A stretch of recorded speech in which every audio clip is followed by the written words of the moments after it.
great at discovering and finding more about data D2C companies. So I want to introduce these next two guys who will share with us what they've been up to during this time. So we have the co-founder of Truman's, Alex Reed, and also Jason Steinberg, who is the direct-to-consumer lead at Colgate-Palmolive. So welcome, guys. Thanks. How you guys doing today? I'm gonna put on my glasses so I can actually see you. I'm a little blind. When it's big pictures, I can see everyone's face, but when they go small.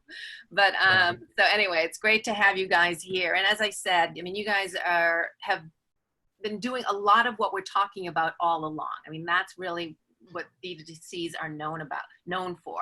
So just to get started a little bit, if you can tell me about, Alex, why don't we start with you, just how you at Truman's have experienced COVID as it first hit.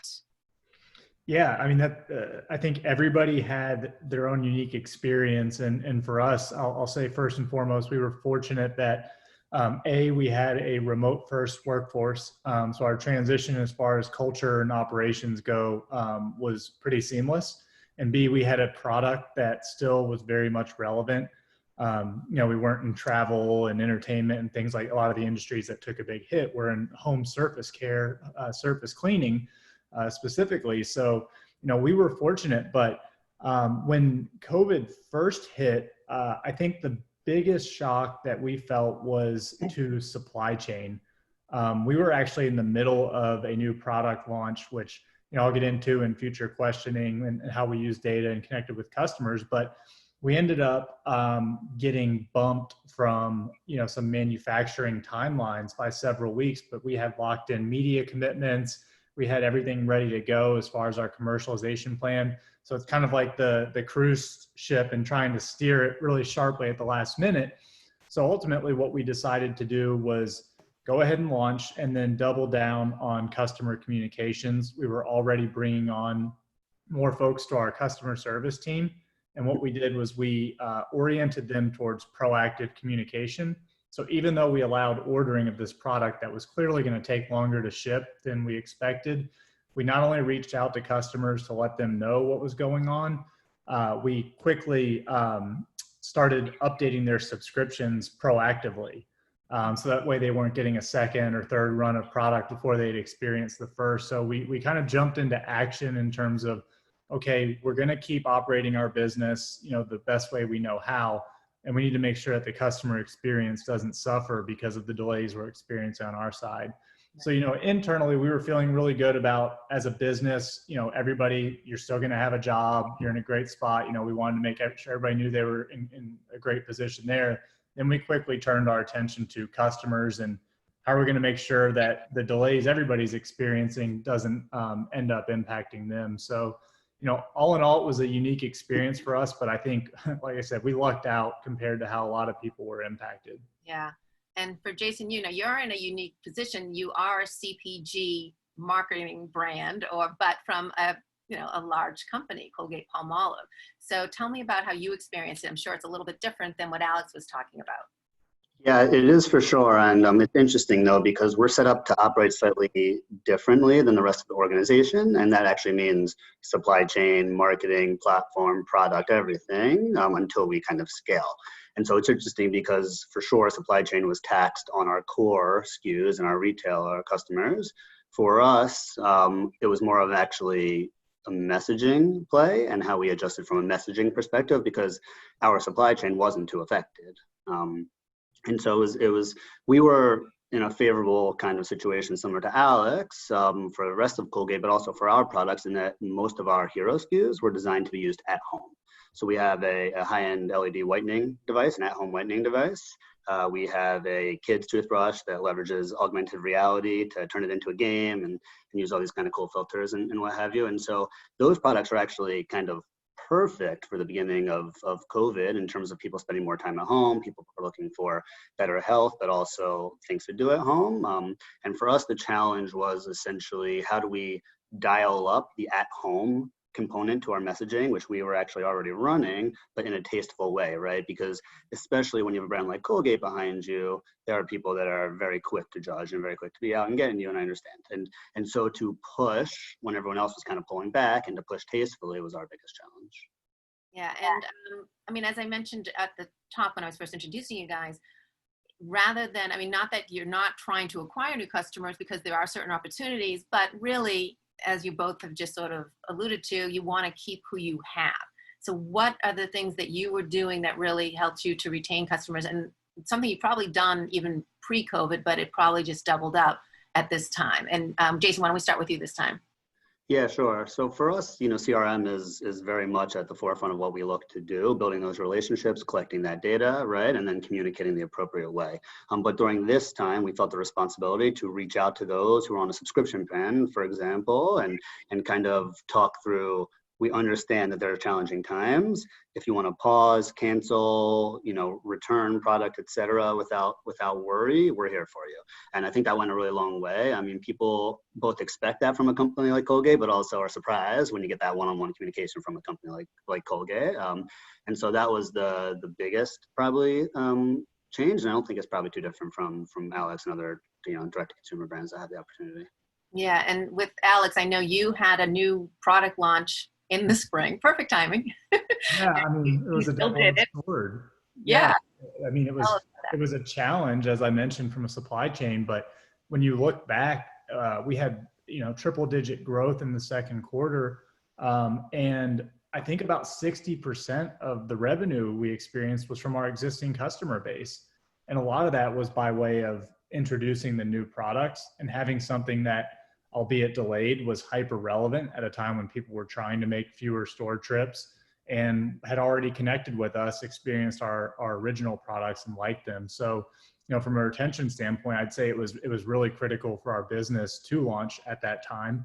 But I'll echo what Jason said too. I think we, made sure that our website effectively communicated that subscriptions were flexible. Of course, we send out advance notice emails before somebody's charged. And then if people canceled, the one kind of extra layer we put in, if people canceled and they referenced that they were impacted personally by COVID, we would send them free product. And we had all of our customer service team members aligned to do so.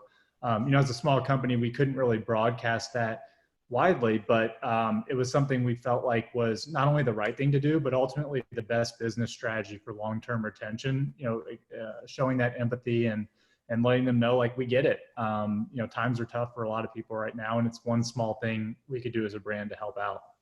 Yeah, and I want to get into data as well. As I mentioned, you have to know what your customers want, what they're needing. As you said, you're doing, if they are canceling a subscription, then you're following up. But there are other ways that you're finding out information about them. How are you getting that kind of data to then know how to best move forward? And Alex, why don't you talk about that? Because I know you guys do have a whole system that really, I think, is something a lot of people can learn from.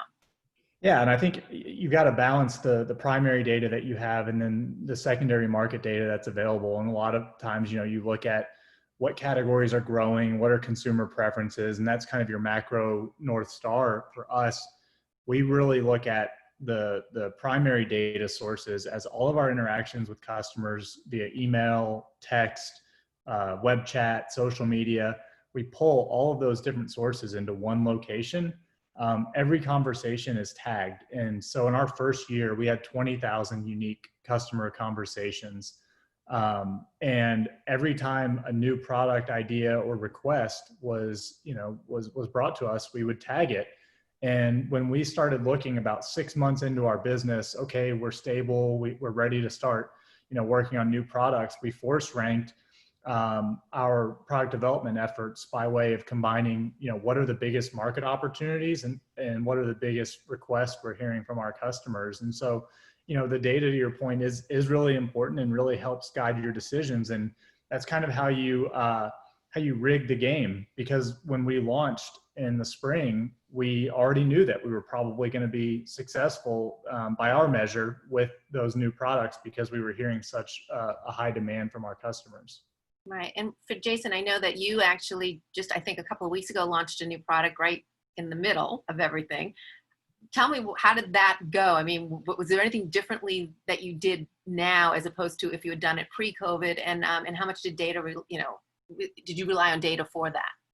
Yeah, so the full purpose of actually me launching first before it goes, so typically what I do is I launch and incubate of sorts, and then based on what we learn or if there's demand, then help to scale, right? From a CPG perspective, it's easy for us to scale. The other stuff is actually a bit more new to us, a bit more challenging. In this instance, we knew it was going to shelf, so the purpose of me launching first is essentially learn, collect data, and understand what's resonating to impact the larger business launches. And it's a product called Hum. We just launched last week, so shameless plug here if everyone wants to look at humbycolgate.com. But it's essentially it's connected very much to health. And there's a big trend in terms of data right now of people obviously not going to doctor's appointments, dentist appointments, things like that, right? Office visitation is down. And so people are looking for alternative means to not sacrifice their well-being and their health. And so this product specifically was essentially rushed, quite honestly, to market in much more quickly than we typically would have to address this, and data really drove that. And so this product is a smart toothbrush that connects to an app and tracks how you brush and gives personalized feedback. And so it's just really talking to using that, okay, we understand people are scared to go to dentists. People are prioritizing, other parts of their life, they're losing their healthcare coverage, right? Things like this are really important. And so our way of, addressing this is through a product that helps in the way that we can, but also in a way that's a bit more accessible, right? It's a $50 price point versus like a $150, $200 price point, which this caliber of a brush would typically enter the market in. And so data drove that. And then what we hear back in early testing really drove the essentially launch component of that. Right. And with Alex, for you as well, did you see opportunities? Because as I said, there is still opportunity sometimes for acquisition. And of course, you're not going to ignore that. How did you deal with that during this time? Yeah, Jason used the word, I think, tastefully. And I think that's the important thing is, people don't expect businesses to just stop what they're doing. I mean, there are employees there, you're looking out for your stakeholders, whether they're employees, investors, customers. So I think first and foremost, you kind of have to have the mindset that you're not wrong for wanting to grow and operate your business, even when there are external circumstances that can make it challenging. And so for us, we looked at ensuring our messaging was not opportunistic or would be perceived as insensitive to everybody's situation, which is unique from person to person. But there were opportunities, to your point. I mean, paid social media, for instance, is the workhorse of a lot of direct-to-consumer brands for growing awareness and gaining customers efficiently. And I can recall in March, April, maybe even a little bit into May, that we were seeing CPMs of under $10. If you fast forward now, I think people are seeing probably closer to a $20 mark on average. So, twice as efficient of a media spend. And if you were in a product category like Jason or like myself, that was still relevant and useful, I think not just relevant, but actually useful and helpful to the customers, it was a smart time to, potentially double down, or at least I'd say stay the course if you felt like it wasn't right to double down. And so for us, it's hard for me to tease out how much of our growth was because of the efficiency and the tailwinds we experienced there versus just being an early stage company. We were just at our 1-year anniversary when COVID hit. And so we were already experiencing a pretty sharp growth curve. But there were definitely opportunities, not only with people being on online more, but fewer brands advertising, because some brands, sadly just went to zero revenue overnight by nature of what their business was. Yeah. And I see with Steve's little face there that we have run out of time. Do we have time for questions? We do, and I know that Eve has a question. So let's call Eve in. Yeah, hey, thanks guys. Thanks for sharing. It's super interesting to see how, different businesses are approaching all of this. So you both are such functional businesses, and you're kind of both alluding to my question a little bit, but you talked a bit about the struggle of in-market messaging during a time where it was so important to be sensitive and not tone deaf. Can you talk a little bit about how your teams went about balancing that purpose-driven messaging and with more hard-hitting functional creative across more visible channels like TV and digital? Yeah, I guess I can take that to start. And, for us, we actually stopped advertising for the most part in mass. And right, so most of our communications were in social, where it was a bit more manageable, or in programmatic digital, where it's a bit more manageable. Especially when we had all of our biggest customers, which are the, just like you, the retailers closed. We weren't looking to add investment levels, right? Because we needed to essentially save money as an overall company. Whereas for me, it was actually the time to push if I wanted to, right? And so for us, it was less about tastefully, getting that message in the bigger channels, and more so about leveraging our owned and organic and leaning higher into that. So even LinkedIn, for example, is something that Colgate doesn't, is starting to use more. But how do we essentially post on LinkedIn and then augment that through other organic channels is actually what we leaned in more on. And then, for larger companies, some of these things are things that you're doing anyway in terms of giving back to the community and joining movements, right? And so we didn't necessarily publicize them. Actually, the Stop Hate for Profit movement, for example, we joined, but we didn't have a big press release. We didn't say anything. We just thought it was the right thing to do and something we would have done anyway. And so really just organic. Yeah, and I think we're in a very unique position in that we don't have much of a megaphone. We're a small company. Our media is pretty narrow. We live and die right now by Facebook and Google, like I think a lot of small businesses that are just starting out. We focused our communications primarily internally. Take for instance, the Black Lives Matter movement and all the attention around social injustice. We talked about it with our staff. We have a very diverse staff and we're proud of that and they're proud of it. But we have two white middle-aged co-founders, and we felt like in our position, it would be incredibly insensitive for us to come out and make some statement like we were the social justice warriors of the world. It didn't feel right for our brand when we know what our values are internally. Two, we're not looked at as role model. If we were Procter and Gamble, I think it might be a different situation. And so for us, we felt like as long as our team internally knew what our values are. And of course, if a customer asked what our position was, we were happy to share that. But it felt opportunistic and insensitive for us to go out and Jason said, do a press release. What we were seeing was a lot of brands for the first time ever coming out and making a stand on something. And so we decided that we would answer customers' questions if they had them about our brand, about our company and our diversity, but that we weren't going to go out and make some official public statement, especially when we're probably at a rounding error of brand awareness in the total market. Can I follow up with you, Jason? I'm sure that you've turned some media back on now, right? Tell us what the ramp back up has looked like, where you're heavying up in media or where you're starting to move back in and where you're still holding back. Sure. So we're not holding back a ton, actually. We truly were down for the month of July and then went back, and it felt a little strange to be, candid, that it was kind of a line where we just turned on everything that was off already, that we turned off, right? Which is probably not the most strategic way to go about this, but in the same sense, if things were working, we were starting there. And, I think the difference is, now we had out of home turned off and things like that, right? Because of where we were. And now that people are getting out and about more in some areas, we were able to activate additional channels that we hadn't had there, but wasn't a huge kind of, process in terms of looking at what was working, what wasn't, and where we should go. I think we need to wrap, Lisa. Yeah, I think we're running a little long, but you guys are great. I actually, I was supposed to wrap a little earlier, but I kept wanting to hear what you had to say. So I really appreciate it. It was really informative, and you guys did a good job. Thank you so much. It was awesome. It was. Thanks, guys. Thank you. Bye-bye. So Steve, we bringing back everyone now? Yeah, there's John. That's time. There's John. We have Eve and Josh. Yes.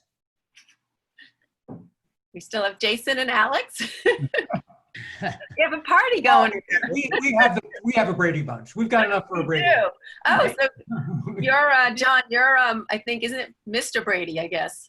Well, I think we're gonna have Alex is gonna be on trivia tomorrow. One of our contestants. So Alex, get ready, my friend. Yes, That's right. Tune in tomorrow for our trivia contest. They're getting A better. lot at stake. It's a $20 DoorDash coupon. A lot at stake here. So Yep. Alex said he's good. He's very competitive, so you got to watch out.